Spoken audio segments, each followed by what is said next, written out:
ভর্তা তো সবাই পছন্দ করে, তার মধ্যে সিমের ভর্তা হলে তার কোনো কথাই নেই।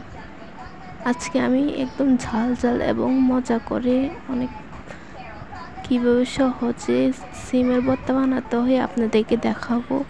তো ফার্স্টেই আমি রসুনগুলো গুছিয়ে নিচ্ছি, পরে আমি পেঁয়াজও গুছিয়ে নিয়েছিলাম পরে।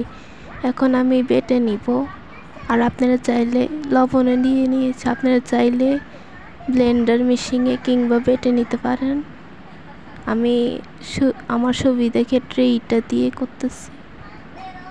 পরে আমি যে সিমগুলো ছিল সেগুলো সিদ্ধ করে নিয়েছিলাম আগের থেকে, সেগুলো দিয়ে নিয়েছি। অ্যান্ড মরিচও ছিল এইটাতে, মরিচ আর সিম একসাথে সিদ্ধ করে নিয়েছি। অ্যান্ড দেখেন লুক কেমন এসেছে, কি মজাদার। আমি তো সামলাতেই পারতেছি, আমি এক চামচ এখানে খেয়ে ফেলছি। তো দেখেন কি সুন্দর কালার এসেছে। অ্যান্ড ট্রাস্ট মি, এত ঝাল এবং মজা হয়েছে।